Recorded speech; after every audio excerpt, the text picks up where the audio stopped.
Hola, hola, Dios los bendiga. Por acá nuevamente nuestro tema de la cristología, por qué se hizo necesario estudiar la vida de nuestro Señor Jesucristo, amén. Y como dijimos al principio, pues la cristología es el estudio sobre nuestro Señor Jesucristo.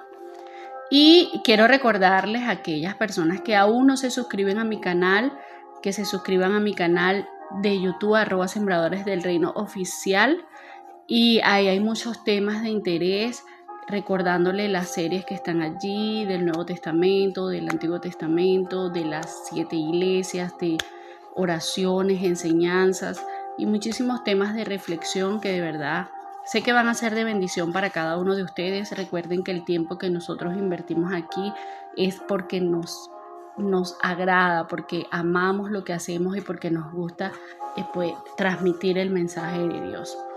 En mi plataforma de TikTok también, por supuesto, estoy hablando allí de lo que es la salud mental, los patrones familiares, los roles invertidos en la relación, muchos temas también de reflexión, de interés, que en estos tiempos creo que deberían abordarse de todas las maneras y de todas las formas, porque qué importante es tener una buena salud mental.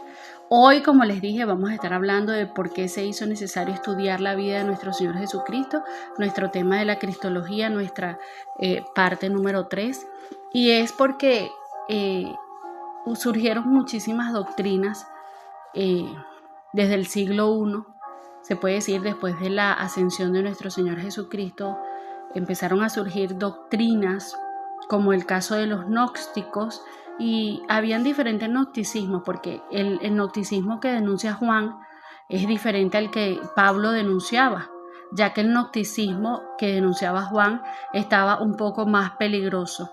Acá habían unos gnósticos que creían en Dios, pero no creían que Jesús le fuera posible haber venido en carne, porque ellos ven la materia, que es el cuerpo, como algo malo, y entonces ellos no concebían que Cristo, siendo quien decía ser, pudiera venir en carne.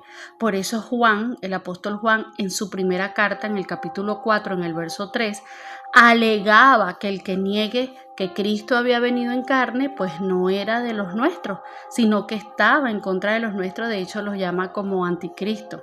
Y entonces nacen todas estas series de sectas que se fueron propagando hasta nuestros días, sectas, que fueron muchísimas, todavía hasta nuestros días proliferan, cada día como que van saliendo unas más, porque así como surgieron estas que voy a nombrar, unas están vigentes, pero así como estas se desvanecieron y seguían surgiendo otras, pues así mismo hasta nuestra actualidad. Tenemos como por ejemplo el marcionismo, el nicolaísmo, el macedionismo, el gnosticismo que acabo de nombrar, el modalismo, el monarquinismo, el sabelianismo, el monofisismo, el arrianismo también, los ateístas, el pelagianismo, el apolinarismo, monoteísmo, el eustoquianismo. También tenemos el evionismo, el nestorianismo y los docetistas, entre muchísimos más. Aún los testigos de Jehová también, como los que predominan hoy en este tiempo, y otros. Sería, bueno, pues largo el mensaje para nombrar. El marcionismo comienza lo que es en el siglo II, y ellos diferenciaban a Dios del Antiguo Testamento al Nuevo Testamento. Marción fue su fundador, y esta gente que hace diferencia de Dios del Antiguo Testamento, porque ellos dicen que el Dios del Antiguo Testamento era un Dios malo, y los ateístas afirman eso. Los ateístas dicen, bueno, sí, ellos sabemos que no creen en Dios, pero ellos dicen, bueno, es que no concebimos un Dios del Antiguo Testamento que manda a matar con un Dios del Nuevo Testamento, que es el que refleja al Señor Jesús, que es un Dios bueno, un Dios paciente. Entonces no hay un contraste. Y los ateístas también tienen este mismo origen. El nicolaísmo, también en el siglo II, que era una secta que indicaba más bien todo lo que era un desorden, una desobediencia, todas las enseñanzas contrarias a las enseñanzas cristianas, a las enseñanzas que nuestro Señor Jesucristo nos había ya dejado, y que también los apóstoles hacían énfasis en ellas. el macedonianismo, que comienza lo que es en el siglo IV, y ellos afirmaban lo que era la superioridad del Padre, superior al Hijo, el Hijo inferior al Padre y el Espíritu Santo inferior a ambos. En otro tema vamos a estar hablando sobre esto. El modalismo, que surge en el siglo III, y ellos eran antitrinitarios, ellos no creían en la doctrina de la Trinidad.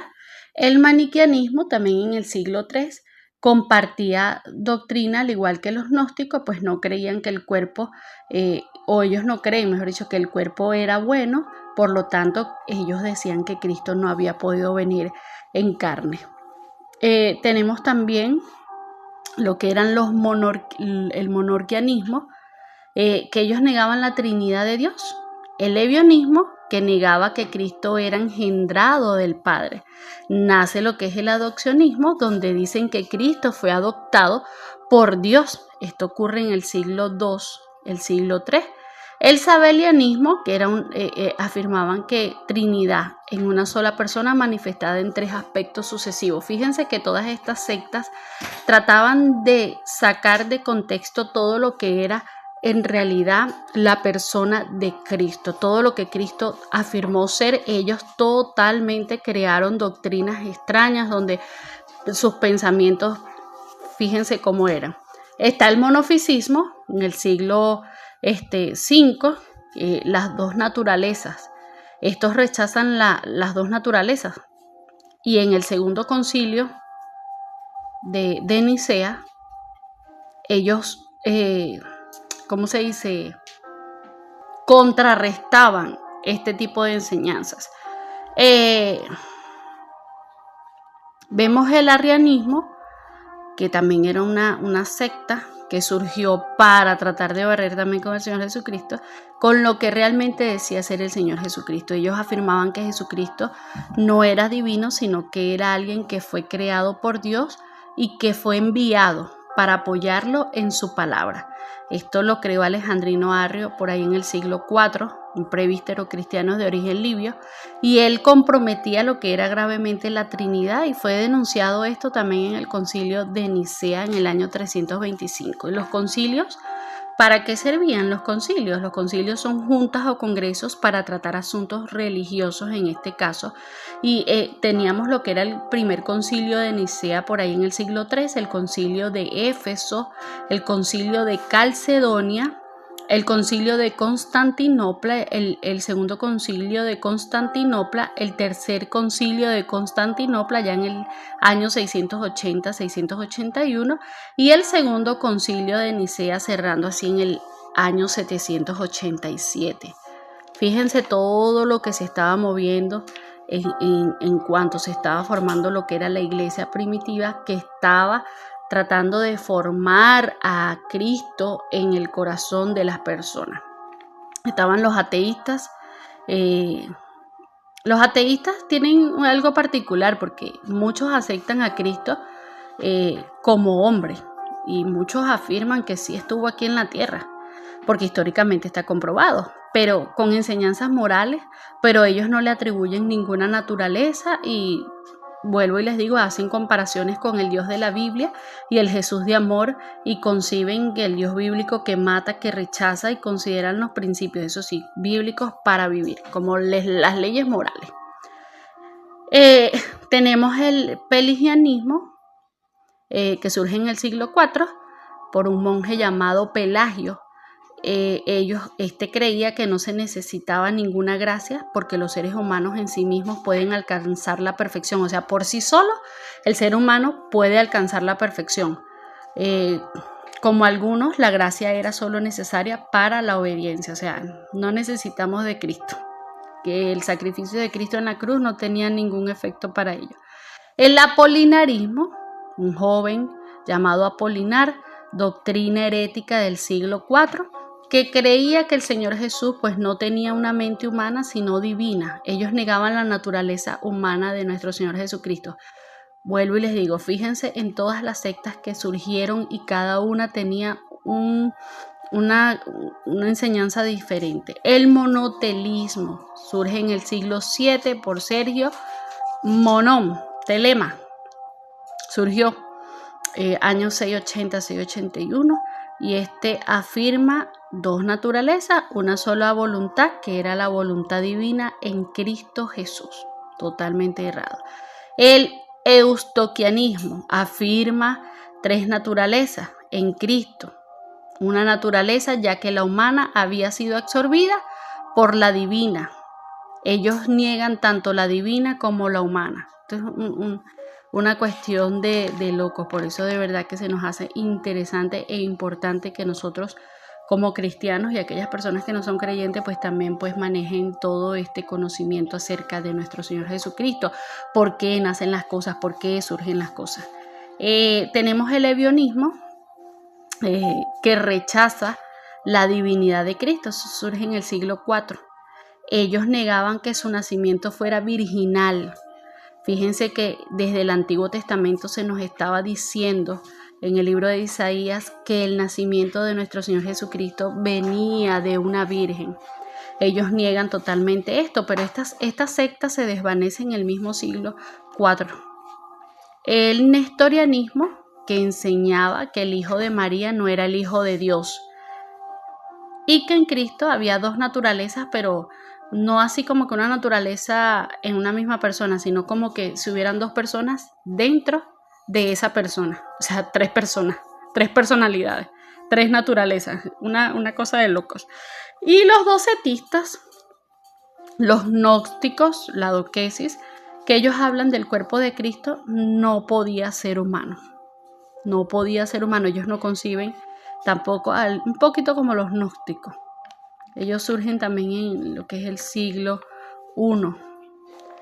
I. Vemos también otras cantidades de verdad de doctrinas, y como al principio nombré los gnósticos, que eran una secta bastante fuerte. Ellos hablaban de eones. Ellos decían que como que Dios era el eón superior, la supremacía en Dios, y Cristo era una entidad emanada de Dios.